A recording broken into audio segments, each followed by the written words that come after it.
Hi friends, welcome back to my channel. नोंथांमोनहा मोनसे गोदान भिडिअ लानानै फैबाय आरो दिनैनि बे भिडिअआव आङो PM किसान सन्मान निधियाव जायफोरा पेमेन्ट मोनगासिनो दङमोन अर्थात बेनि जे इनस्टलमेन्टखौ मोनगासिनो दङमोन लोगोफोर अके दा बे 2025 आव 20 इनस्टलमेन्ट मोननो थांगासिनो दं लोगोफोर दा बेयाव नोंथांनि मुङा दङना गैया एबा गोदानै जायफोरा बे PM किसाननि एप्लाइ खालामदोंमोन रेजिस्ट्रेसन खालामदोंमोन दा नोंथांनि मुङा 20 इनस्टलमेन्टनि जे PM किसाननि बेनिफिसियारि लिस्ट बेयाव दङना गैया दा बेखौ बोरै मोनथिगोन लोगोफोर अके दा बेखौ मोनथिनो थाखाय आङो बे भिडिअनि थ्रु नोंथांमोननो फारि फारि खोन्थालांगोन बेनि लिस्टखौ जों बहा मोननो हागोन अर्थात बेनिफिसियारिनि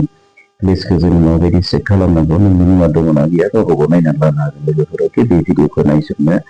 नायोब्लानो नोंथांमोना गावबा गाव चेक खालामनानै लानो हागोन अके फै जों होमबा भिडिअआव थांनो लोगोफोर बेनि सिगांनो नोंथांमोना जुदि चेनेलाव गोदानै फैदोंब्लाथाय चेनेलखौ साबस्क्राइब खालामना लाबानो जाबाय आरो लोगोसे फेसबुकआव नायदोंब्लाथाय फल' खालामना लाबानो जाबाय लोगोफोर अके फै जों होमबा भिडिअखौ जागायनि लोगोफोर अके दा नैबे बेफोरबायदि जों गुगोल एबा क्रोमआव थांनानै बेफोरबायदि जोङो PM किसान लिरनानै होबानो जाबाय PM किसान बेफोरबायदि सन्मान निधि दङना बेबायदि मोनसे इन्टारफेस श' जागोन बेयाव थांबानो जाबाय लोगोफोर अके दा बेयाव थांदो नै PM किसान सन्मान निधि अके बेयाव जोङो प्रेस खालामनानै होदो अब्ला नै बेफोरबायदि मोनसे अफिसियेल साइटनि PM किसाननि अफिसियेल साइटनि मोनसे इन्टारफेस श' जागोन लोगोफोर बेफोरबायदि नोंथांमोना मोनसे इन्टारफेस मोननो हागोन दा बे गाहायाव थांबानो जाबाय गाहायाव थांबानो बेफोरबायदिनो टटेल मा खालामनो हायो जोङो बेवहाय चेक खालामनाय गासिखौबो नायनो हागोन नोंथाङा जुदि KYC खालामाखैबा बे KYC आव थांनानै नोंथांमोना चेक खालामनो हागोन बे स्टेटासखौ नायनोब्लाथाय स्टेटासखौ चेक खालामनो हागोन नो इउर स्टेटासआव थांनानै अके दा जों नायगोन बेनिफिसियारि लिस्ट लोगोफोर अके नैबे ब्लु कालारनि दङना बेवहाय थांनानै बेनिफिसियारि लिस्ट दंखायोना बेयाव थांनानै नोंथांनि मुङा दङना गैया नोंथाङाबो चेक खालामनो हागोन अके दा फै जों होमबा दानिया बेयाव थांनोसै थांनाय लोगो लोगोनो नै बेफोरबायदि मोनसे इन्टारफेस श' जागोन अके बेफोरबायदि मोनसे इन्टारफेस श' जागोन दा बेवहाय मा दङ बेनिफिसियारि लिस्ट दंखायोना जोङो बेवहाय स्टेट डिस्ट्रिक्ट साब डिभिजन बेबायदिनो ब्लक भिलेज बेखौ एन्ट्रि खालामनानै होबानो जाबाय अब्लानो नोंथाङा रिपर्टखौ मोननो हागोन अर्थात नोंथांनि लिस्टआ दङना गैया अके बे PM किसाननि जे बेनिफिसियारि लिस्ट बेयाव नोंनि मुङा दङना गैया बेखौ नोंथाङा नायनानै लानो हागोन अके फै जों होमबा फारसेनिफ्राय आङो बेखौ फिलआप खालामनानै नोंथांमोननो खोन्थिलांनो लोगोफोर अके दा माबायदि चेक खालामगोन गिबियावनो नैयाव थांदो स्टेटखौ होदो स्टेटखौ आसाम फैनाथ' आसामाव नाय आसाम होबाय बेनाव डिस्ट्रिक्टखौ बासिदो साप'ज बाक्सा डिस्ट्रिक्टखौ लाबाय जोङो बाक्सा डिस्ट्रिक्ट बेनि उनाव साब डिभिजन बेयाव नुजाखागोन ना बबे मोनसे साब डिभिजनाव गोलैयो गावबा गाव साब डिभिजनखौ बासिना लाबानो जाबाय अके साप'ज आङो बरमा साब डिभिजनखौ लाबाय लोगोफोर अके बरमानि उनाव आङो भिलेजखौ होसिगोन भिलेजआ बेफोरबायदि श' जागोन नै गावबा गाव बबे मोनसे भिलेजाव गोग्लैयो बेखौ चेक खालामनानै लाबानो जाबाय लोगोफोर अके नै भिलेजफोरा बेयाव दंखायोना गावबा गाव बबे मोनसे भिलेजाव गोलैयो बेखौ चेक खालामदो अके